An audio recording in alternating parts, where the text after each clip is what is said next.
नमस्कार साथियों, एक बार फिर से आप सभी का हार्दिक स्वागत है इंस्टाग्राम चैनल पर। जैसा कि देखो आप सभी को पता है कि पिछले हम काफ़ी टाइम से आप सभी के लिए क्लास 12 के जो हमारे बोर्ड एग्जाम होने वाले हैं उनके लिए फिजिक्स के मोस्ट इंपोर्टेंट जो क्वेश्चन है इस साल बोर्ड एग्जाम 2023 के लिए उनको लेकर चल रहे हैं। इसी क्रम में आज हम देखो 9th चैप्टर तक पहुंच चुके हैं। 9th चैप्टर बड़ा शानदार चैप्टर, सबसे आपको ज़्यादा नंबर जो है ना अंक वो इस चैप्टर से देखो मिलने वाले। बड़ा चैप्टर है लेकिन बहुत ही आसान चैप्टर है। पूरा चैप्टर देखना कितना टेक्निकल है। आज अपन इस चैप्टर के देखो जितने भी इंपॉर्टेंट क्वेश्चन बन सकते हैं मैंने देखो उन सभी इंपॉर्टेंट क्वेश्चन को एक साथ कलेक्ट करके ये पूरा कलेक्शन आपके लिए तैयार किया है। उम्मीद मेरी देखो ये 100%, लेकिन फिर भी अपन 99.99% इसको कर देते हैं कि आपके कोई भी प्रश्न इन प्रश्नों से देखो बाहर नहीं पूछा जाएगा। यानी you can score 7 out of 7 marks from this chapter only. ठीक है, अब देखो हम लोग बात करें आगे तो हमारा जो आज का टारगेट रहेगा इन प्रश्नों को करना। तो इन प्रश्नों के अंदर आपको मैंने टोटल देखो 12 प्रश्न दिए। इनको आपको भी देखो मैं प्रोवाइड कर रहा हूँ कहाँ पे, सेम टू सेम पेपर आपके पास भी है। कहाँ पे मिलेगा? इस वीडियो के डिस्क्रिप्शन बॉक्स के अंदर आपको एक टेलीग्राम चैनल इंस्टा गुरुजी का लिंक दिखाई देगा। आपको देखो जनरली इस पर टैप करके वहाँ चैनल में जाके पहले तो चैनल को ज्वाइन करना है और ज्वाइन करने के बाद आप वहाँ से ये जो पेपर है उसको प्रिंट करवाने के लिए डाउनलोड भी कर सकते हो। भले प्रिंट निकलवा लो भाई, उसको फोन में पढ़ लो। ठीक है, स्टार्ट करते हैं। लेकिन आज का पहला प्रश्न कितना शानदार से मैंने आपसे पूछा है, स्नेल का नियम आपको बताना है। कितना आसान सर, ये तो 10th क्लास में हम लोग पढ़ कर हैं, क्या ही बताएं इसका, लेकिन still it is very important rule for your examination point of view. ठीक है, क्या होता है स्नेल का नियम? बहुत सिंपल सी बात है। मैं कहता हूँ आपतन कोण की ज्या तथा अपवर्तन कोण की ज्या का अनुपात सदैव एक नियतांक होता है, इसे स्नेल का नियम कहते हैं। कितनी आसान सी बात है। नीचे देखो आप ये लिख कर जरूर आओगे कि साइन आई बटे साइन आर, ये जो हमेशा ना एक नियत राशि रहती है, म्यू जो हो वो एक नियतांक है, इसको हम लोग बोलते हैं स्नेल का नियम। ठीक है, स्नेल्स लॉ। बहुत सिंपल सी बात थी। आगे बढ़ते इसी प्रश्न में मैंने आपसे पूछा आवर्धनीयता। What is magnification? किसे कहेंगे आवर्धनीयता? It is so simple as you know you can say that कि उतना ही आसान है जितना एक पेंसिल से आप लोग गाउस के नियम के लिए एक अनंत लंबाई के सीधे धारावाही चालक तार के लिए जो चित्र बनाते हो उसके चारों तरफ बेलनाकार गाउस की पृष्ठ की कल्पना करते हो, उससे भी आसान है। देखो किसको कहेंगे आवर्धनीयता? नाम से पता चल रहा है, जो आवर्धन करने की क्षमता उसको आवर्धनीयता कहते हैं। तो बहुत ही आसान सी हम लोग क्या कहेंगे, प्रतिबिंब के आकार तथा बिंब के आकार के अनुपात को आवर्धनीयता कहते हैं। या प्रतिबिंब दर्पण की तुलना में कितना गुना आवर्धित हुआ, इस घटना को हम लोग बोलते हैं या इस पूरी प्रक्रिया को हम लोग बोलते हैं आवर्धनीयता, मैग्निफिकेशन जिसको हम लोग बोलते हैं। और m बराबर देखो फॉर्मूला ध्यान रखना, h dash upon h। h dash क्या है? जो आपका प्रतिबिंब बना है उस प्रतिबिंब की ऊंचाई, और h क्या है? जो आपका बिंब था उसकी ऊंचाई। इसी को देखो हम लोग माइनस वी अपॉन यू ये भी लिखते हैं, है ना। तो इसकी भी अपन चर्चा करेंगे। माइनस वी अपॉन यू, कई जगह अपन प्लस वी बटा यू भी लिखेंगे। कहाँ पे लिखेंगे तो देखो अपन आगे बात करेंगे, डिस्कस करेंगे वहाँ पे। बढ़ते हैं आगे। आगे आपसे पूछा क्रांतिक कोण, incident angle, sorry critical angle आपसे पूछा। देखो ये इंसिडेंट एंगल है जिसको अपन क्रिटिकल कब कहेंगे, कब इसको कहेंगे हम लोग एंगल ऑफ इंसिडेंस जो वो क्रिटिकल एंगल की श्रेणी में रखा जाएगा। बहुत आसान सी बात है। मैं कहता हूँ जब आपतन कोण का मान, या जब कहीं ऐसा यूँ इसको बोल सकते ज़्यादा बढ़िया रहेगा कि वह कोण जिस पर प्रकाश किरण को आपतित करने पर अपवर्तन के पश्चात वह दोनों माध्यमों को पृथक करने वाले तल पे संपाती होकर निकल जाए, इस कोण को हम लोग कहेंगे क्रांतिक कोण। बड़ी सिंपल सी बात है। या आप कह सकते हो कि पूर्णांतिक जो परावर्तन घटना हम लोग पढ़ते हैं ना, उस पूर्णांतिक परावर्तन घटना के अंदर अपन कहते हैं कि एक विशेष कोण जिस पर जो निर्गत प्रकाश किरण या कहते हैं अपन अपवर्तित प्रकाश किरण है वो समकोण पर अभिलंब के साथ समकोण बनाते हुए यदि निकलती है तो ये जो कोण होता है इसको हम लोग बोलते हैं क्रांतिक कोण। कितनी सिंपल सी बात थी। कहीं कोई शंका, कहीं कोई समस्या रहनी नहीं है ना। सब कुछ देखो हम लोग लेकर चल रहे हैं। उम्मीद करूँ देखो सारी वीडियोस आपके लिए काफ़ी बेनिफिशियल हो रही होंगी। प्लीज़ भाई वीडियोस को शेयर कर देना। आप सभी का जो प्रेम है, आप सभी का जो सपोर्ट है, डेफिनेटली वही मुझे आगे लेके जाएगा, और वही जो सपोर्ट है डेफिनेटली मैं उसको यूज़ करते हुए आप सभी को भी आगे लेके जाने की कोशिश करूँगा। बढ़ते हैं आगे। आगे आपसे पूछा देखो विवर्तन। हम क्या कहते हैं कि भाई ऐसा तो प्रकाश सीधी रेखा में गमन करता है, लेकिन यदि उसके मार्ग में कोई बहुत नुकीली ऐसा सतह आ जाती है तो प्रकाश किरण उस नुकीली सतह से टकराकर थोड़ा मुड़कर अपना मार्ग परिवर्तन करके निकल जाती है। ये जो घटना होती है इसको बोलते हैं हम लोग प्रकाश का विवर्तन। बड़ी सिंपल सी बात है। बढ़ते हैं आगे। फिर बात करें प्रकीर्णन की। आप सभी देखो देखते हो, मान लो आपके खिड़की दरवाजे जो हैं उनसे जब सुबह के समय सूर्य का प्रकाश ऐसे तिरछा आता है अंदर की ओर तो धूल मिट्टी कण वो रास्ते में आकर चमकने लगते हैं। ठीक वही प्रोसेस तो यहाँ पे हम कहते हैं कि प्रकाश में के मार्ग में आने वाले धूल मिट्टी की जो किरण है वो उस आपतित प्रकाश को अवशोषित करके कुछ प्रकाश का अवशोषण कर लेते हैं और खुद उसके कारण चमकने लगते हैं। ये जो घटना है इसी को हम लोग कहते हैं प्रकाश का प्रकीर्णन। बहुत ही आसान सी बात थी, कहीं कोई समस्या, कहीं कोई दिक्कत है ही नहीं। तो ये था आपका पहला प्रश्न जो कि पूरा हो गया। अब देखना दूसरा प्रश्न मैंने आप लोगों से पूछा है कि गोलीय दर्पण के लिए फोकस दूरी और वक्रता त्रिज्या में संबंध स्थापित कीजिए और सिद्ध भी कर दीजिए। देखो हम लोग करते हैं। बहुत ही आसान सी बात है। देखना मेरे प्यारे साथियों, मैं कहता हूँ कि ये मान लो मेरे पास कोई एक अवतल दर्पण है, अभी दर्पण नहीं है, देखो दर्पण ये अब बन चुका, ये मेरे पास कोई अवतल दर्पण है, ये इस अवतल दर्पण की मुख्य अक्ष है, ठीक है, जहाँ पर ये तो है इसका ध्रुव, ये मान लेते हो उसका फोकस बिंदु और ये मान लेते हो इसकी वक्रता त्रिज्या। मैं कहता हूँ कि कोई प्रकाश किरण जो कि मुख्य अक्ष के समांतर आपतित हो रही है, आप सभी को पता है अपवर्तन के पश्चात, इसको थोड़ा सा समांतर दिखा तो दे, समांतर लग नहीं रही, ये लो, ये एक प्रकाश किरण जो कि मुख्य अक्ष के देखो समांतर आपतित हो रही है। आप सभी को पता है कि अपवर्तन के पश्चात ही कहाँ से निकलेगी, मुख्य फोकस से होकर जाएगी, इसमें तो कहीं कोई दो राय है ही नहीं। अब देखना मेरे प्यारे साथियों, मैं कहता हूँ कि एक बार मैं चलो यहाँ पे अभिलंब बना देता हूँ, ये है इसका अभिलंब, ठीक है, और अब सुनना, ये है इसका आपतन कोण आई। आप सभी को पता है कि यदि ये जेड बन रहा है इसका मतलब एकांतर कोण बनेगा, और एकांतर कोण का ये वाला कोण भी कितना हो गया आई। सम्मिति से ध्यान रखना, इस कोण का डबल होगा ये वाला, यानी ये हो गया 2i कोण। अब देखना मैं क्या कह रहा हूँ मेरे प्यारे साथियों, मैं आपसे कहता हूँ कि चलो इस बिंदु को मैं नाम देता हूँ m, इस बिंदु m से ये जो आपकी मुख्य अक्ष है ना, इसके ऊपर मैं एक लंब डाल रहा हूँ, लंब डालूंगा तो ये कोण तो गया 90 डिग्री का। इसको नाम चलो मैंने दे दिया, ये m था ना, n नाम दे दो उसको, mn हो गया, कुछ भी आप नाम दे सकते हो, जो भी आपकी इच्छा हो वो दे देना। अब देखना सुनना, आपको देखो यहाँ पे दो त्रिभुज दिखेंगे, एक तो ये वाला समकोण त्रिभुज और एक ये वाला समकोण त्रिभुज। आपको जनरली करना क्या है, tan थीटा का मान ज्ञात करना है दोनों त्रिभुज के लिए। तो मैं कहता हूँ देखो पहले तो त्रिभुज आपका कौन सा, एम सी और अपने n माना एम सी एन में। देखो इस वाले त्रिभुज के अंदर मैं आपसे कहता हूँ tan i, कोण का मान कितना आई है, तो देखो हम सभी जानते हैं लाल बटा कक्का से tan थीटा के बारे में अपन क्या जानते हैं कि लंब बटा आधार, कोण के सामने वाली भुजा ये होगी लंब यानी mn, आधार क्या होगा, देखो समकोण के सामने वाली भुजा तो कर्ण होगी, तो बच गई जो तीसरी भुजा वो अपने आप आधार हो जाएगी, यानी जो cn है वो आपका क्या हो गया, आधार हो गया, कहीं कोई दिक्कत नहीं। अब देखना इसी प्रकार से मैं आपसे कह रहा हूँ कि त्रिभुज जो आपका ये छोटा वाला है, इस छोटे वाले त्रिभुज एम एफ एन, इसमें देखो इसमें अपन बात करें तो बहुत सिंपल सी बात है, मैं कहता हूँ आपको tan 2i is equals to, देखो 2i यानी सामने वाली भुजा ये होगी, ये है लंब, तो mn बटा ये नीचे होगी आधार यानी fn। बड़ी सिंपल सी बात है, इसमें कहीं कोई शंका कहीं कोई समस्या आनी नहीं चाहिए। अब देखो ये आप दोनों समीकरण को यदि देखो, इसको मैं समीकरण 1 और इसको समीकरण 2 नाम दूँ यदि मैं, तो आप देखो मैं कह रहा हूँ कि जब आपका कोण जो है ना वो बहुत छोटा हो, if the angle is very small then we can say that the value of tan theta or that angle particular, ये जो है ना ये लगभग किसके बराबर होती है, जो आपका एंगल है ना उसी के बराबर हो जाती है। यानी अगर आपके आई जो कोण है ना इसका मान लगभग 0 के बराबर है, बहुत ही छोटा हो, तो उस स्थिति में हम लोग कहते हैं कि भाई tan i का मान जो है ना वो लगभग आई के बराबर होता है। नॉर्मल मैथ्स की बात है, आप अगर बायोलॉजी से हो तो आपको कहीं कुछ चिंता करने की जरूरत नहीं है, ये बस आपको इतना ध्यान में रखना है कि अगर कोण का मान बहुत छोटा हो तो tan थीटा जो थीटा के बराबर होता है लगभग। अब ये मान मैं देखो यहाँ पे रख रहा हूँ, समीकरण 1 में मैंने मान रखा, तो tan i की जगह खाली मैंने आई रखा बराबर mn बटा cn, इसमें कहीं कोई दिक्कत नहीं। ठीक इसी प्रकार से देखो मैं यहाँ पे मान रख रहा हूँ, उसको मैं एक बार समीकरण 3 देता हूँ, इसके लिए मान रखता हूँ, तो 2i बराबर mn बटा fn। देखो इसमें कहीं कोई दिक्कत नहीं। अब ये देखो जो i है इसका मान तो मेरे पास आया हुआ है, समीकरण 3 से इस i का देखो मैं मान रख रहा हूँ, तो जैसे मैं समीकरण 3 से इस i का मान रखता हूँ, इधर रख देता हूँ, तो 2 गुणा i का मान ये रहा mn बटा cn, बराबर में क्या चल रहा है देखना, mn बटा fn ये चल रहा है। अब देखो ऊपर भी mn है, इधर भी और उधर भी mn है, ये तो ले गया कट, इधर बचा 2 बटा cn बराबर 1 बटा fn। सिंपल सी बात है, इसमें कहीं कोई दो राय नहीं है।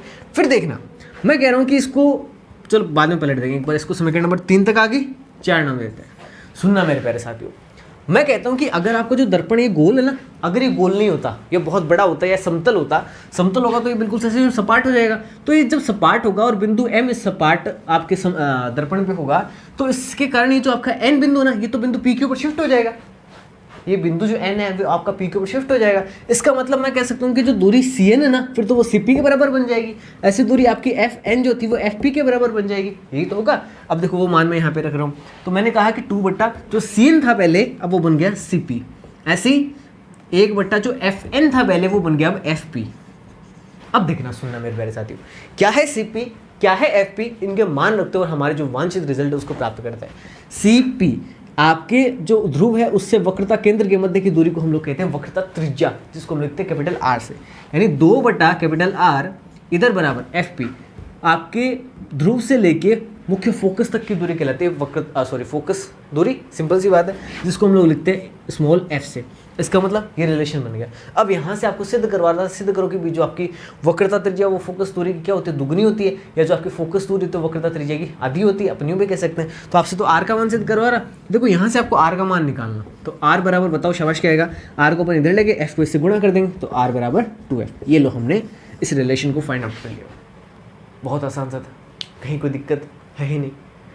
मैं कह रहा हूँ आनी ही नहीं चाहिए दिक्कत, तो बहुत ही आसान है, सब कुछ बहुत आसान है, बस करने वाला चाहिए, समझने वाला चाहिए, समझाने वाला चाहिए। अब देखो आपके हाथ में, अब ये आप नहीं बोलोगे, अगर एग्जाम में आपसे पूछ ले 2 नंबर 1.5 नंबर के अंदर, तो आपको ये डेफिनेटली देखो करके आना ही आना है, कहीं कोई नंबर आपका नहीं कटना चाहिए।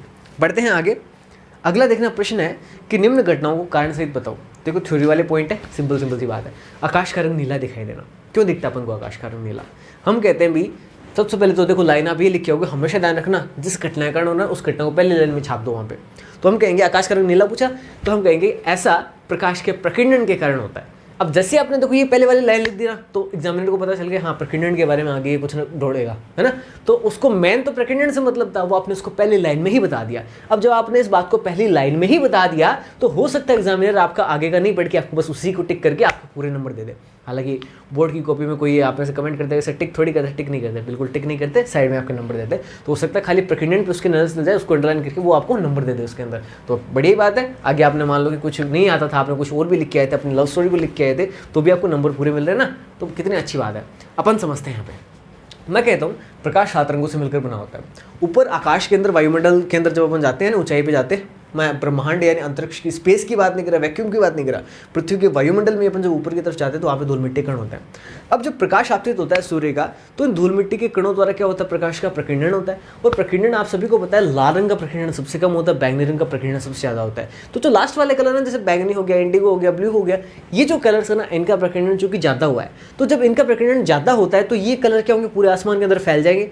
अब उनके अंदर से जो कलर ज़्यादा फैले हुए हैं वो हमें दिखाई देंगे। अब हमारी जो आंखें ना, वो उनमें जो आपके बैंगनी रंग भी हो गया, इंडिगो भी हो गया, ब्लू भी हो गया, उनमें से सबसे ज़्यादा जो सुगराई होती है ना, जिसको ज़्यादा कलर को कैच करती है, वो है लगभग ब्लू कलर। एकदम से ब्लू आकाश नहीं होता, उसमें थोड़ा सा इंडिगो कलर भी होता है, उसमें थोड़ा सा वायलेट कलर भी होता है, लेकिन ओवरऑल अगर अपन देखें ना, ऑलमोस्ट अगर एक बेसिक कलर की बात करें तो अपन को नीला दिखाई देता है। तो ये कारण है प्रकाश का प्रकीर्णन के द्वारा जो आकाश का रंग वो नीला दिखाई देता है। आपसे यदि कोई पूछे आकाश का रंग कैसा है, एक मेरे विद्यार्थी ने अभी ऑफलाइन क्लास में मेरे से पूछा भी था, सर आकाश का रंग कैसा होता है? आकाश का कोई रंग नहीं होता।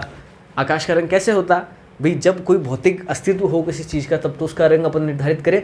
आकाश का कोई अंत थोड़ी है, कोई अंत नहीं है, अंतहीन है। तो जो चीज़ अंतहीन है उसका कोई रंग हो ही नहीं सकता। तो आप यूँ जरूर कह सकते हो कि सर पृथ्वी के वायुमंडल के बाहर आकाश कैसा दिखाई देता है, तो हम कहते हैं हाँ ये काले रंग का दिखाई जरूर देता है, लेकिन वास्तव में आकाश का रंग काला है क्या? नहीं, आकाश का रंग काला नहीं है भाई, ठीक है ना। इस बात का आप जरूर ध्यान रखें। आगे चलते हैं।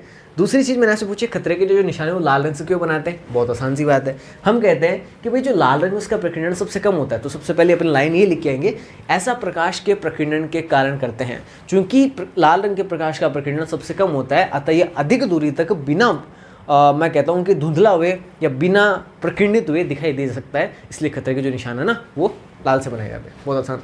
अगला आपसे पूछा, सूर्य का सूर्योदय के कुछ समय पूर्व ही दिखाई देना, कितनी आसान सी बात है। देखो हम लोग जनरली क्या देखते हैं कि 6:30 के करीब अपन को सूरज दिखने लग जाता है, लेकिन एक्चुअल के अंदर जो सूरज होता है वो कुछ नीचे होता है। अब ऐसा क्यों?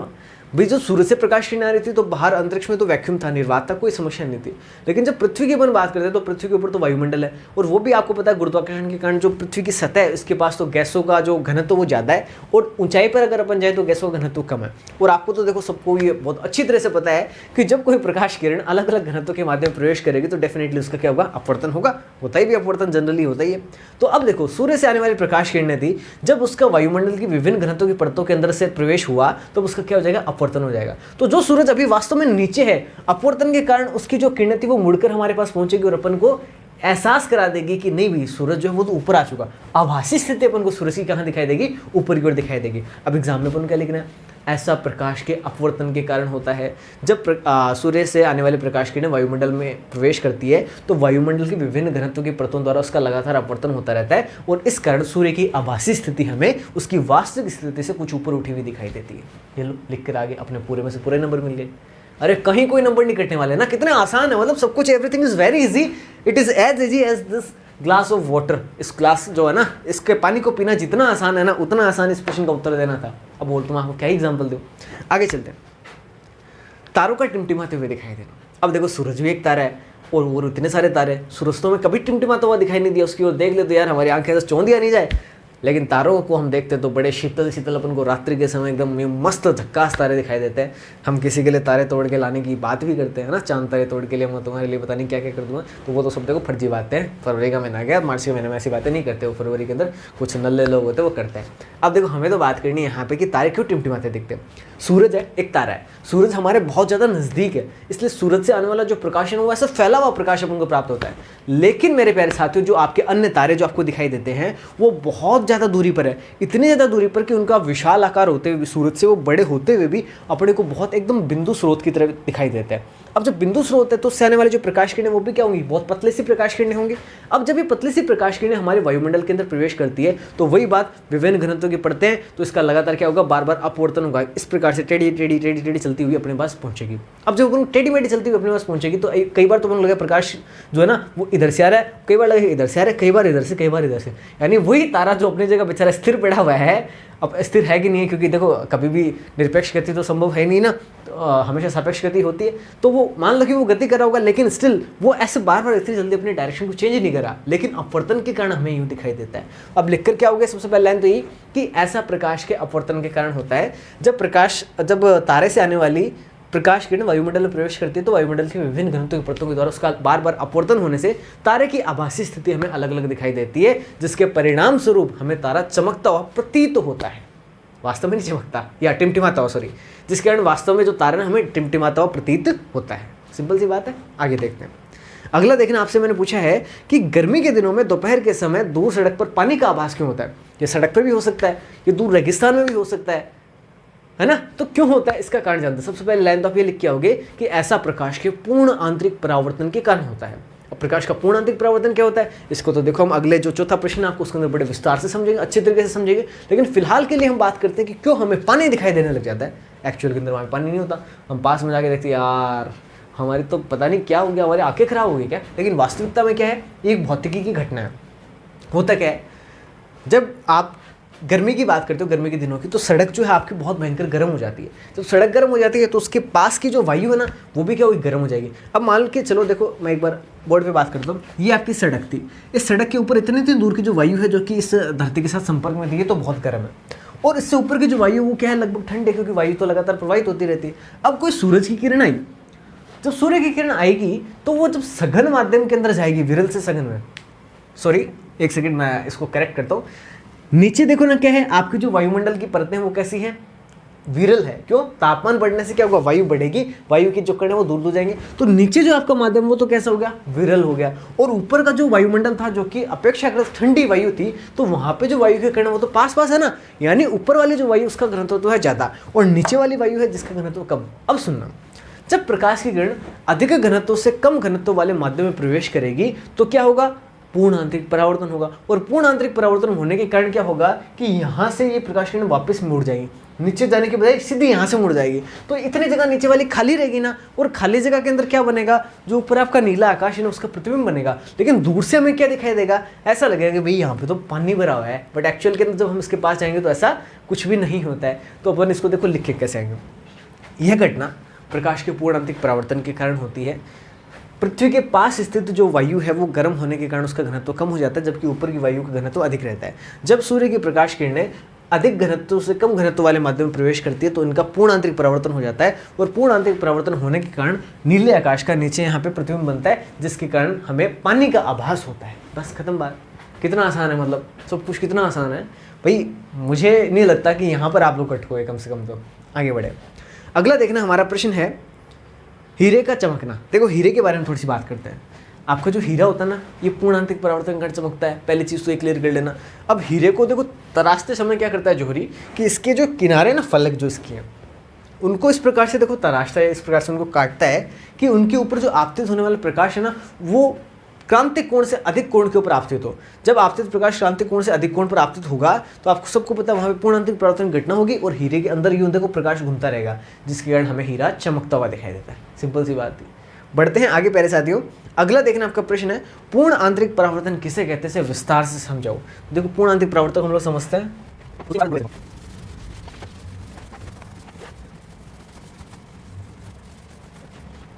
हाँ भाई देखो, पूर्ण आंतरिक परावर्तन को समझना है बहुत आसान सी बात है।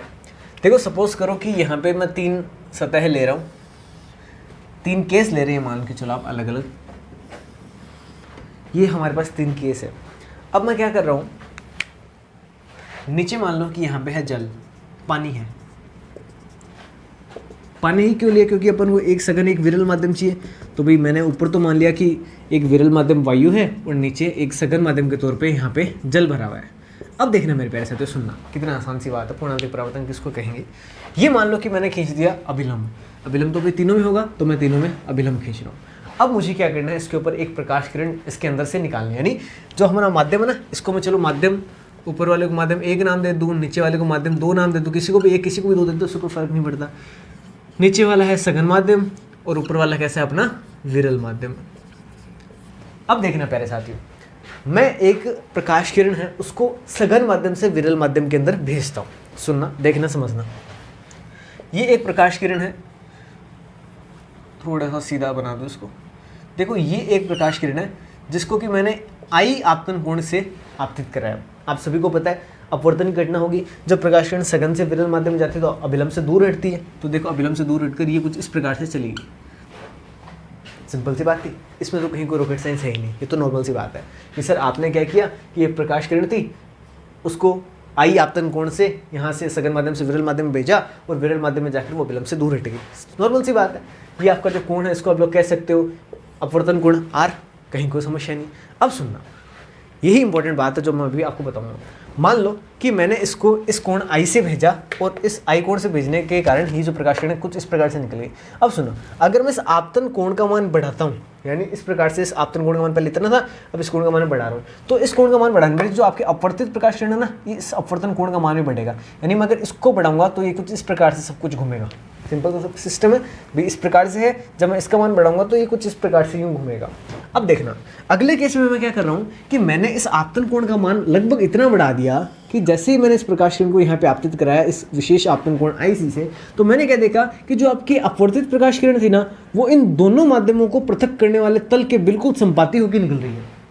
मैंने क्या देखा कि जो आपकी निर्गत प्रकाश किरण है, अपवर्तित प्रकाश किरण है, वो इन दोनों माध्यमों को पृथक करने वाले तल के बिल्कुल से संपाती होकर निकल रही है। इसका मतलब जो आपके अपवर्तन कोण है उसका मान आपको कितना दिखाई दे रहा है, उसका मान आपको 90 डिग्री दिखाई दे रहा है। इसी विशेष आपतन कोण हम लोग बोलते हैं क्रांतिक कोण, जिसकी चर्चा हमने पहले प्रश्न के अंदर करी थी, परिभाषा के अंदर, जब मैंने आपसे क्रांतिक कोण पूछा था। आसान सी बात है। अब सुनना, अभी भी पूर्ण आंतरिक परावर्तन नहीं हुआ है। जिस घटना की हम इतनी देरी से इंतजार कर रहे हैं ना, वो तो अब देखो यहाँ पे होगी लास्ट में। अब देखो अपना सिस्टम वही है, ये आपकी आपतित प्रकाश किरण, ये आपकी अपवर्तित प्रकाश किरण। मैं आपतन कोण का मान बढ़ा रहा हूँ तो साथ साथ अपवर्तित प्रकाश किरण वो भी अपवर्तन कोण बढ़ाते हुए मुड़ती जाएगी। अब अगर मैं इस आपतन कोण का मान इस क्रांतिक कोण से भी और ज्यादा बढ़ा दूं, देखना इस बार मैंने इस आपतन कोण का मान और ज्यादा बढ़ा दिया, इसको मैं I डैश नाम देता हूँ, और ये जो I डैश है ना, ये बड़ा है किससे, आपके क्रांतिक कोण IC से।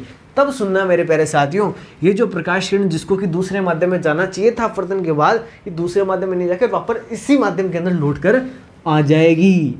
ये घटना जो है मेरे प्यारे साथियों, उसको हम लोग कहते हैं प्रकाश का पूर्ण आंतरिक परावर्तन। अब इसको समझना, जब कोई प्रकाश किरण क्रांतिक कोण से अधिक कोण पर आपतित होती है, सघन माध्यम से विरल माध्यम जाती हुई, तो वह पुनः उसी माध्यम में लौट कर आ जाती है। यही घटना प्रकाश का पूर्ण आंतरिक परावर्तन कहलाती है। कितनी सिंपल सी बात थी। इससे बेसिक और क्या होगा, है ना। ये चीज़ें अपन को 12वीं क्लास में, इतनी बड़ी 12वीं क्लास होती है, उसके लिए तुच्छ सी चीज़ें हमको देखो पढ़नी पड़ रही है। पढ़ तो क्या रही है, पढ़ अपन मौज हो रही है, अपने तो मौज हो रही है। वो खटके से नंबर देखो देख के जाएगी, आसान सी बात थी। आगे चलते हैं, देखना मेरे साथियों, आगे आपसे पूछा है इंद्रधनुष निर्माण की प्रक्रिया को समझाओ। प्राथमिक और द्वितीयक इंद्रधनुष में कोई आपको 3 अंतर बताने हैं। देखो कितना आसान है इंद्रधनुष का पढ़ना, बहुत आसान है। सपोज करो जैसे मैं अभी यहाँ पे खड़ा हूँ, मेरे पीछे तो है सूर्य देवता, ठीक है, मेरे पीछे सूरज उगा हुआ है, और सामने की तरफ मान लो कहीं पे हो रही है बारिश। ध्यान से सुनना, समझना, बहुत आसानी से समझ आएगा आपको। मेरे पीछे की तरफ है सूरज और मेरे सामने की तरफ हो रही है बारिश। अब होगा क्या कि जैसे सूरज की जो किरणें हैं उस बारिश की बूंद के ऊपर जाके गिरेगी, कोई बारिश की बूंद अपन सपोज करते हैं, उसके ऊपर जैसे देखो जाके गिरी, तो कुछ इस प्रकार की घटनाएं होती है। मान के चलते हैं अपन कि ये है वो बारिश की बूंद, इधर है हमारा सूर्यदेव जो कि चमक रहे हैं लगातार, और इधर खड़ा हूं मैं नालायक। अब सुनना, सूर्य से आई प्रकाश की किरण इस प्रकार से आपतित होती है इस जल की बूंद के ऊपर। अब देखना, आपको पता है बाहर तो वायु है और ये क्या है, अंदर बूंद के अंदर जल है, तो माध्यम बदल गया, और माध्यम बदलते ही क्या होगा, आपके अपवर्तन की घटना होगी। अब अपवर्तन होने से ये जो प्रकाश किरण है ये थोड़ी सी मुड़ जाएगी, ये इस प्रकार से मुड़कर इस बूंद के अंदर प्रवेश कर जाएगी। क्या हुआ, अपवर्तन की घटना हुई। फिर मैं कहता हूँ अपवर्तन ही नहीं हुआ केवल, यहाँ पे साथ साथ प्रकाश का वर्ण विक्षेपण भी हुआ है, रंगों के अंदर भी विभाजन हुआ है। अच्छा, क्या इतना ही हुआ? नहीं मेरे प्यारे साथियों, होना तो ये चाहिए था कि अब ये बूंद से बाहर निकल जानी चाहिए प्रकाश किरण, लेकिन नहीं, ये बाहर नहीं निकलती, बल्कि इनका यहाँ पर पूर्ण आंतरिक परावर्तन होता है। भाई अब तो बाहर निकलेगी ना, यानी फिर से एक बार अपवर्तन होता है और ये बाहर निकल जाती है। ये लो, ये आपकी निर्गत प्रकाश किरण है। यानी आपका इंद्रधनुष बनने के लिए कौन कौन जिम्मेदार हो गए? पहली चीज़ तो अपन ने कहा अपवर्तन, वर्ण विक्षेपण, और उसके बाद लास्ट में क्या हुआ, अपना पूर्ण आंतरिक परावर्तन हुआ। यानी अगर इंद्रधनुष बनना है तो उसके लिए देखो दो चीज़ें ध्यान रखनी है। हमेशा सूर्य जो है उसके सामने की तरफ, यानी सूर्य की विपरीत दिशा में इंद्रधनुष बनेगा। ये नहीं कि मेरे पीछे बारिश हो रही, मेरे पीछे इंद्रधनुष बन रहा है, ये कभी नहीं होगा। ठीक है, मेरे पीछे सूरज है और सामने की तरफ बारिश है तब बनेगा, या उस साइड सूरज है और इस साइड अगर बारिश हो रही है तब इंद्रधनुष आपको दिखाई दे सकता है। अब सुनो, सूर्य से जब प्रकाश किरण आती है तो पहले तो उसका होता है अपवर्तन, फिर उसका वर्ण विक्षेपण, फिर इसका पूर्ण आंतरिक परावर्तन। नहीं, इंद्रधनुष बनने के लिए तीन घटनाएं जिम्मेदार होती है। इस प्रकार से इंद्रधनुष बनता है। फिर आपसे पूछा कि प्राथमिक और द्वितीयक इंद्रधनुष में कोई तीन अंतर बताओ, तो देखो बहुत ही आसान सा है। प्राथमिक इंद्रधनुष के लिए दर्शन कोण का मान 2 डिग्री होता है, द्वितीयक के लिए 3 डिग्री होता है। भी जो आपका प्राथमिक इंद्रधनुष होता है इसमें लाल रंग ऊपर, बैंगनी रंग नीचे की तरफ होता है, जबकि आपके द्वितीयक इंद्रधनुष में इसको उल्टा कर देना। और इसी प्रकार से यदि मैं बात करूँ, जो आपका प्राथमिक इंद्रधनुष है वो सुस्पष्ट दिखाई दे जाता है अपन को, लेकिन जो आपका द्वितीयक इंद्रधनुष है वो अपन को स्पष्ट दिखाई नहीं देता। ये बातें थी, आपको ध्यान में रखनी है। आगे देखना प्यारे साथियों, आगे आपसे पूछा लेंस की क्षमता से क्या तात्पर्य है। बहुत ही आसान सी बात है। मैं कहता हूँ कि प्रकाश की किरणों को मोड़ पाने की जो ताकत है, मोड़ पाने की जो शक्ति है, उसी को लेंस की क्षमता कहते हैं। कितनी आसान सी बात है। लेंस की जो क्षमता है उसको हम लोग पी से दर्शाते हैं, और पी जो है वो आपकी फोकस दूरी होती है ना लेंस की, उसकी क्या होती है, व्युत्क्रमण अनुपाती होती है, या फोकस दूरी का व्युत्क्रम के बराबर होती है। इसका मात्रक जरूर ध्यान रखना, इसका मात्रक होता है डायप्टर। सिंपल सी बात है। आगे देखना, आपसे बोल रहे प्रकाशिक तंतु किस सिद्धांत पर कार्य करते हैं, इसका चित्र बनाते हुए समझो। तो इतनी आसान सी चीज़ आपसे पूछ रखी हूँ। किसको कहेंगे भी प्रकाशिक तंतु? हम कहते हैं कि पूर्ण आंतरिक परावर्तन के सिद्धांत पर आधारित एक युक्ति होती है जो प्रकाश के वेग से संकेतों का स्थानांतरण करने के लिए प्रयुक्त की जाती है। ये इस प्रकार का एक तार होता है जिसके अंदर की तरफ इसको इस प्रकार से बनाया जाता है कि अंदर अपवर्तन की घटना लगातार होती रहे। फिर अपन इसके अंदर देखो एक प्रकाश किरण जो है ना, संकेत तरंग के रूप में एक प्रकाश किरण इसके अंदर आपतित करवाते हैं। इस प्रकाश किरण की खास बात क्या है कि इसको हमने क्रांतिक कोण पे आपतित करवाया, क्रांतिक कोण इससे अधिक कोण पर आपने आपतित करवाया। तो हम लोग क्या देखते हैं कि ये जो क्रांतिक कोण से अधिक या क्रांतिक कोण पर आने वाली प्रकाश किरण है, इसका बार बार क्या होगा, इस तार के अंदर पूर्ण आंतरिक परावर्तन होता रहेगा, और ये प्रकाश के वेग से लगातार बिना विचलित हुए, बिना विक्षेपित हुए, बिना ऊर्जा हास के क्या होती है, एक स्थान से दूसरे स्थान तक पहुंचाई जा सकते हैं बड़ी आसानी से। और प्रकाश के वेग से चूंकि देखो डाटा का स्थानांतरण हो रहा है, मतलब कितनी तेज है, विश्वसनीय है, कोई समस्या नहीं है। तो ये है हमारा ऑप्टिकल फाइबर या प्रकाशिक तंतु जिसको हम लोग बोलते हैं। इसके उपयोग बहुत सारे उपयोग है। इंटरनेट कनेक्टिविटी में इसका प्रयोग करते हैं। ठीक है, आप लोग अगर ब्रॉडबैंड कनेक्टिविटी लेते हैं तो उसके अंदर भी इसका प्रयोग किया जाता है। विभिन्न कंप्यूटर नेटवर्कों को आपस में जोड़ने के लिए इसका प्रयोग करते हैं। संचार माध्यमों के लिए इसका प्रयोग करते हैं। तो बहुत सारे देखो इसके उपयोग हैं, आप कौन सा लेना चाहिए वो आप पे डिपेंड करता है। आगे बढ़े, आगे आपसे पूछा कि 20 सेंटीमीटर वक्रता त्रिज्या वाले अवतल दर्पण के सामने इसके ध्रुव से 15 सेंटीमीटर दूरी पर रखे वस्तु के प्रतिबिंब तथा स्थिति की और प्रकृति की गणना करनी है। कितना आसान सा देखो, छोटा सा न्यूमेरिकल है, मतलब कुछ ज़्यादा इसमें है ही नहीं, तो सुनना समझना। मैं कहता हूँ आपको एक तो u का मान दे रखा है। इसने कहा कि दर्पण के ध्रुव से 15 सेंटीमीटर दूरी पर कोई रखा हुआ है। 15 सेंटीमीटर है ना, कहाँ गया प्रश्न? हाँ, 15 सेंटीमीटर दूरी पर रखा और 20 सेंटीमीटर इसकी फोकस जो आपके वक्रता त्रिज्या वो दे रखी है। अब देखना, 15 सेंटीमीटर तो आपको दे दिया, कहाँ से? दर्पण के ध्रुव से। अवतल दर्पण है, देखना मेरे प्यारे साथियों। और दर्पण तो भले कोई सा, लेंस भले कोई सा, जब भी अपन बिंब को रखेंगे ना, बिंब को हमेशा अपन बाईं तरफ रखते हैं। और अपन सभी को पता है, देखो कार्तेशियन परिपाटी, ये देखो इधर सारे मान प्लस के, इधर सारे मान माइनस के, ऊपर सारे मान प्लस के, नीचे सारे मान माइनस के। यानी दर्पण के ध्रुव से अपन सारी दूरियां नापते हैं। दर्पण के ध्रुव से अगर अपन बाईं तरफ जाएंगे तो सारी दूरियां ऋणात्मक होगी, दाएं तरफ धनात्मक, ऊपर की तरफ धनात्मक, नीचे तरफ ऋणात्मक। अब देखो, अपन बिंब को हमेशा किधर रखते हैं? जैसे ये आपका दर्पण है तो बिंब को तो हमेशा अपन बाईं तरफ ही रखते हैं ना, तो बाईं और सारी दूरियां कैसी होती है? ऋणात्मक होती है। इसलिए ध्यान रखना, यू तो कोई सा भी अपन को माइनस ही लेना पड़ेगा। ठीक है, अब इसने देखो आगे वक्रता त्रिज्या बताइए 20 सेंटीमीटर की। अब ये 20 सेंटीमीटर वक्रता त्रिज्या, इसका अपना कोई रोल नहीं है, अपने को तो फोकस दूरी चाहिए। तो हम देखो सभी जानते हैं फोकस दूरी जो होती है वो वक्रता त्रिज्या क्या होती है, आधी, मतलब 20/2 इसको कर दूंगा यानी 10 सेंटीमीटर। लेकिन क्या 10 सेंटीमीटर अपने काम की है? मैं कहता हूँ नहीं, फोकस दूरी अवतल दर्पण की है। अवतल दर्पण होता है ऐसा, ये है अपना अवतल दर्पण। तो इस पर जब प्रकाश किरण अपन आपतित करते हैं ना, वो फोकस से जब जाती है समांतर, तो देखो फोकस किधर है, बाईं तरफ है। इसलिए ये जो दूरी नहीं है अपन को कहाँ पे कैसे लेनी पड़ेगी, माइनस की लेनी पड़ेगी। तो इसलिए अपन को नीचे अलग से लिखना पड़ेगा, जो फोकस दूरी है ना वो कितनी है, माइनस की 10 सेंटीमीटर। दो चीज़ें अपने पास है। अपने से पूछिए जो बनने वाला बिंब बना उसकी स्थिति और प्रकृति पूछिए, तो देखो ज्ञात करते हैं। तो मैं जानता हूँ दर्पण सूत्र से 1/f बराबर 1/v प्लस 1/u, ये दर्पण सूत्र होता है। लेंस सूत्र में यहाँ पे माइनस आ जाएगा, है ना, इतना सा अंतर है, बाकी कोई अंतर नहीं है। मान रखे अपन, तो f का मैंने मान रखा -10 बराबर v का मान अपन को निकालना है, प्लस u की जगह देखो u का मान कहाँ है, ये रहा -1/-15, कोई दिक्कत नहीं। अपन को इसे 1/v का मान निकालना, तो इस 1/v को तो एक तरफ रख ले, बाकी इसको इधर भेज देते हैं, तो इधर आके प्लस का हो गया, तो 1/15 और ये माइनस का था 1/10।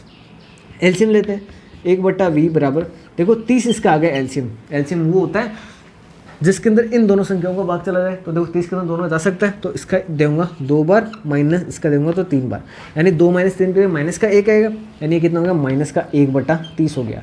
इसको जब मैं पलटूंगा तो v बराबर देखना कितना मिल गया मुझे, माइनस का 30 सेंटीमीटर। अब देखना मेरे प्यारे साथियों, माइनस का 30 सेंटीमीटर मिला, इसका मतलब क्या है, माइनस बाईं तरफ है, यानी जो आपका बनने वाला प्रतिबिंब होगा वो दर्पण से बाईं तरफ बनेगा। ठीक है, ये अपन ने देख लिया कि 30 सेंटीमीटर दूर, ध्रुव से 30 सेंटीमीटर दूर बाईं तरफ बनेगा। अभी भी लेकिन अपन ने खाली स्थिति बताई, प्रकृति नहीं बताई अभी भी। चलो प्रकृति और बताते हैं। प्रकृति अपन कैसे बताते हैं, हम इसके लिए आवर्तनीयता का मान ज्ञात कर लेंगे, उससे अपन को इसकी प्रकृति का भी पता चल जाएगा। अब देखो आवर्तनीयता कैसे ज्ञात करते हैं, आवर्तनीयता ज्ञात करने का सूत्र बड़ा सिंपल सा है। मैं इसको रेड मार्कर से लिख देता हूँ, नहीं ब्लैक मेरे पास एक और, इससे लिखता हूँ। देखो आवर्तनीयता m बराबर होती है दर्पण के लिए -v/u, कोई समस्या नहीं, मान रखें। m बराबर -v, माइनस तो फॉर्मूले का पड़ा रहा, v का मान देखो कितना अभी भी अपन ने निकाला, -30, तो ये तो फॉर्मूले का माइनस है, अपने वाला माइनस के साथ इंटरेक्शन ना करे इसलिए अपन ने पहले ब्रैकेट लगा दिया, बट्टा u का मान, u का मान -15, इस माइनस से तो माइनस कट गया, 15 दूनी 30 होता है, यानी m का मान कितना आ गया, -2 आ गया। अब इसका मतलब समझना, 2 है आवर्तनीयता, यानी जो आपका प्रतिबिंब बना है वो बिंब से 2 गुना बड़ा बना है। पहली चीज तो ये समझे कि नहीं समझे, यानी जो बनने वाला प्रतिबिंब है आपका वो बिंब की तुलना में बड़ा बना है, 2 गुना हुआ तो मतलब बड़ा बना है।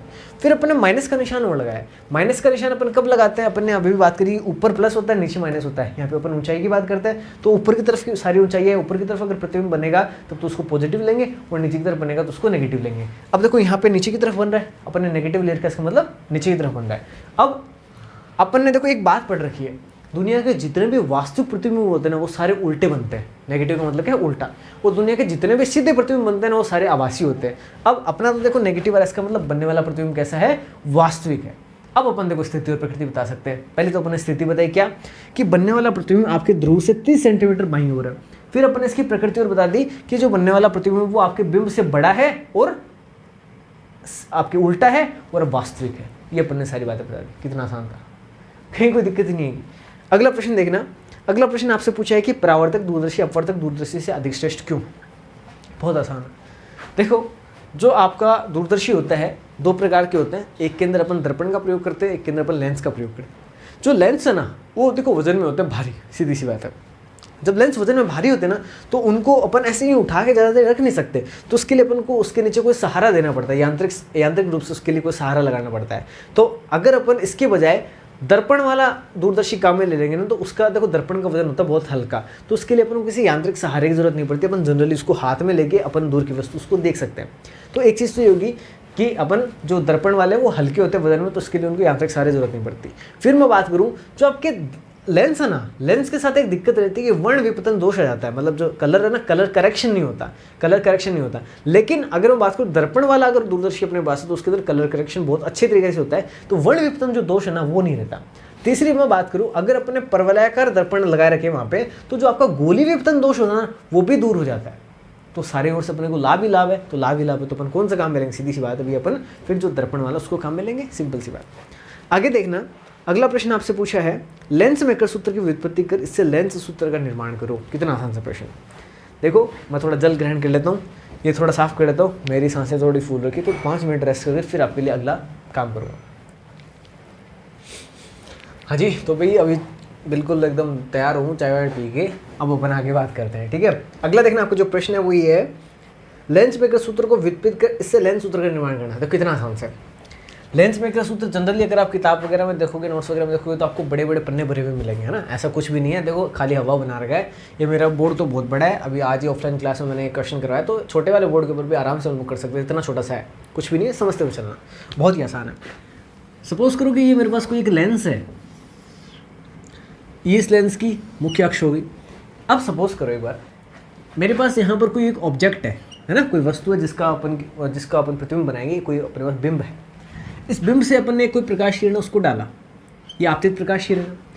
एक बार सपोज करो, मान लो कि दूसरी वाली सतह अपने पास नहीं है, खाली एक ही सतह है जिसके कारण अपवर्तन हुआ, और अपवर्तन होकर इसका जो प्रतिबिंब है वो मान लो कि यहाँ पे जाके आगे कहीं पे बनेगा, मान लो अपन ने यहाँ पे बन गया, ये I1 इसका मैं प्रतिबिंब का नाम दे रहा हूँ। अब चूंकि अपन ने तो केवल कल्पना करी थी कि दूसरी सतह नहीं हो तब क्या होगा, लेकिन चूंकि वास्तविकता के अंदर दूसरी सतह है ना, तो इसके कारण अपवर्तन होगा, और इसके कारण अपवर्तित जो प्रकाश किरण मान लो कि वो आई है यहाँ पे, यानी इस जगह पे उसका क्या बन गया, प्रतिबिंब बन गया। तो वो जो थी वो तो हमने केवल कल्पना करी थी, काल्पनिक थी, इसलिए इसको मैं डॉट डॉट लाइन से कर रहा हूँ, और ये हमारा क्या है, वास्तविक प्रतिबिंब यहाँ पे बन रहा है। मानो सपोज करते हैं ये इस दर्पण का जो है आपके प्रकाशिक केंद्र है, दर्पण नहीं सॉरी इसका लेंस का, आपके बिंब से जो आपका प्रकाशिक केंद्र होता है उसके बीच की दूरी, यानी वस्तु की दूरी जिसको हम लोग बोलते हैं बिंब की दूरी u से, आपकी जो प्रतिबिंब की दूरी इसको हम लोग लिखते हैं v से, और ये देखो आपकी एक आभासी प्रतिबिंब भी अपन ने बनाया था, तो इसकी भी चलो दूरी दे देते हैं, गरीब को बेचारे क्यों छोड़े ऐसे ही। तो इसके लिए मैं इसका नाम लेता हूँ v1। ये v1 क्या है, आपकी आभासी प्रतिबिंब की दूरी। अब सुनना, बाहर है हवा, मान लेता हूँ हवा का अपवर्तनांक है μ1, ये है लेंस, लेंस का कोई ना कोई अलग पदार्थ है, तो इसका अपवर्तनांक मैंने मान लिया μ2 है। बाहर चारों तरफ हवा है, यानी यहाँ पे भी μ1 है, इसके अंदर क्या है, अपवर्तनांक μ2 है। सुनना, लेंस मेकर जो सूत्र है ना वो अपन व्युत्पन्न कर रहे हैं, कैसे, एक लेंस के जरिए। आप सभी जानते हो लेंस से अपवर्तन के लिए एक सूत्र होता है, बहुत सिंपल सा, और नहीं भी जानते ना तो भाई अब जान जाना, अब मत भूलना, एग्जाम तक तो आपको याद होना चाहिए, बहुत सिंपल सा है। अपन कौन से माध्यम में, मैं कह रहा हूँ देखो, पहले अपन किरण यहाँ से यहाँ पे डालें, यानी इस पहले वाले सतह के कारण अपन बात करें, तो अपन μ1 माध्यम से μ2 माध्यम के अंदर जा रहे हैं। तो कितना सिंपल सा, देखो ध्यान रखना, मैं लिख रहा हूँ पहले तो माइनस का निशान, μ1 बट्टा आपके बिंब की दूरी कितनी है, पहले u है ना, तो बट्टा में मैंने u लिख दिया, ठीक है। फिर प्लस का निशान, किस में गए, अपन ने कहा μ2 वाले माध्यम में गए, तो मैं यहाँ पे लिख रहा हूँ देखो μ2, और इसके लिए जो देखना प्रतिबिंब बना है उसकी दूरी कहाँ है, इस वाले पहले वाले सतह के लिए प्रतिबिंब बना कहाँ पे बना, यहाँ पे बना, तो इस I1 की दूरी कितनी है, v1 मान रखें, I1 नहीं, यहाँ पे v1 अपन मान रखेंगे, v1 बराबर, भाई यहाँ पे अपन ने पहले को लिखा, यहाँ पे दूसरे को लिखा, दूसरा कहता है यार मैं मोरे भट्टा की थोड़ी मारी, तो मैंने थोड़ा पहले लिख दो, तो अपन इसको देखो थोड़ा पहले लिख लेते इस बार। तो मैं लिख रहा हूँ μ2 माइनस μ1, समझ रहे हो क्या किया अपन, बट्टा में r क्या होती है, वक्रता त्रिज्या होती है। अब ये एक सतह है, गोले का कटा हुआ भाग है, ऐसे तो दूसरे वाले सतह ये है, तो दोनों की त्रिज्याएं क्या होगी, अलग अलग होंगी। मान लेता हूँ कि पहले वाले की जो त्रिज्या है वो है r1, इस r1 की कारण अपन को बात करनी है, तो अपन चर्चा करें। तो ये जो देखना मेरे प्यारे साथी, हमने समीकरण नंबर 1 लिखी है, क्या है, इस पहली सतह से अपवर्तन के कारण जो सूत्र है वो हमने लिख दिया।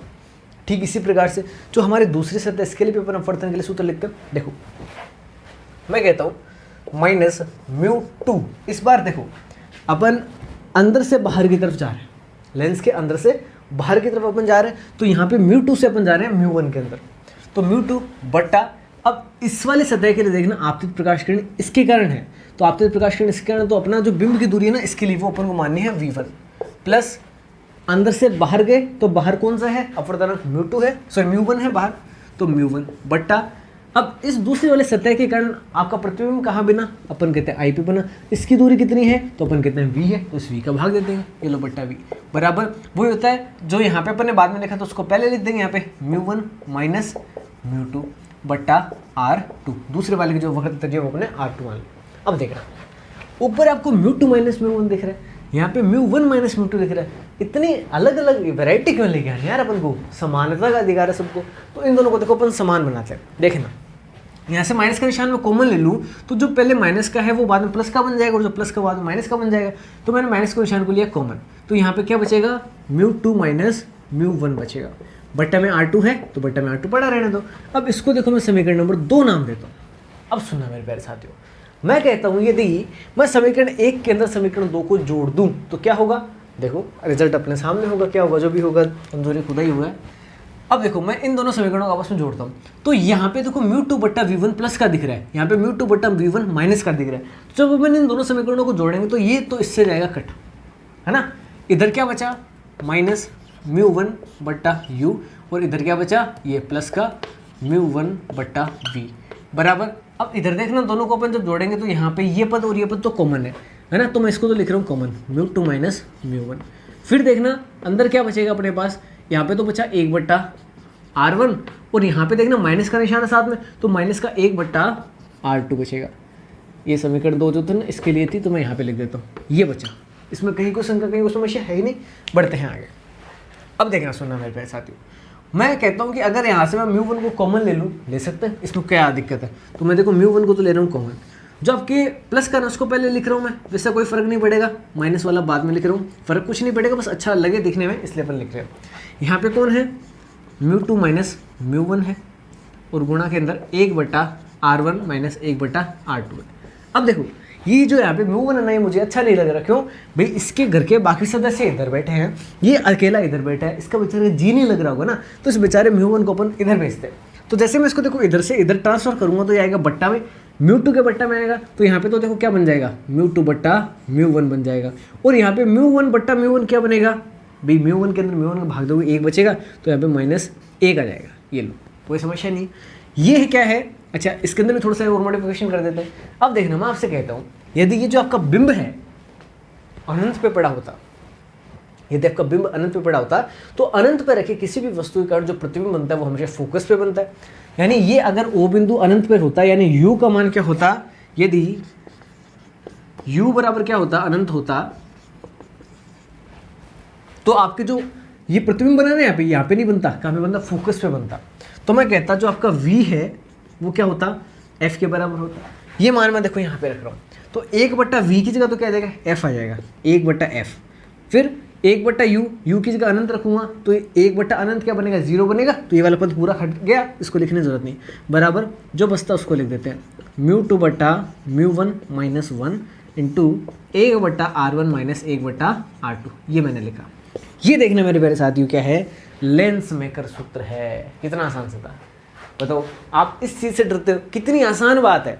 एक बार समझ के तो देखो, एक बार पढ़ के तो देखो, सब कुछ कितना आसान था। जो हमने चित्र में देखा उसको हमने यहाँ पे समीकरण का रूप दिया, समीकरण रूप देके इसको कैलकुलेट किया, और लास्ट में अपन को यहाँ पे लेंस मेकर सूत्र प्राप्त हो गया। बहुत आसान था, है ना, कहीं कोई शंका आनी नहीं थी, कोई समस्या आनी नहीं थी। बढ़ते हैं आगे। अगला देखना, दो पतले लेंसों के संयोजन की तुल्य फोकस दूरी आपको ज्ञात करनी है। ठीक इसके जैसा का जैसा है, ये मैं नहीं करूँगा, आपको इंपॉर्टेंट क्वेश्चंस देने हैं वो मैंने दे दिए, सॉल्यूशन मैं करा रहा हूँ, लेकिन आप लोगों का रिस्पॉन्स कोई खास है नहीं। वीडियोस पे ना लाइक है, ना शेयर है, ना कोई सब्सक्राइब है, तो भाई ऐसा मतलब मुझे मोटिवेशन नहीं मिलता फिर करने का। अब मैं इतनी लंबी वीडियो बनाई, मैं भी खुद भी थक जाता हूँ। तो आगे वाले क्वेश्चन है ना तब भी कराऊंगा आपको इस चैप्टर के, जब आप लोग भी प्लीज़ इस वीडियो को लाइक शेयर सब्सक्राइब करो। नीचे आप कमेंट करिए, मुझे बताना कि हाँ भाई सच में आपने वीडियो यहाँ तक देखी है और अब आपको ज़रूरत है इन वाले प्रश्नों के सोल्यूशन की, तब मैं आपको ज़रूर कराऊंगा। ठीक है, फिलहाल के लिए इतना ही, धन्यवाद, जय हिंद, वंदे मातरम।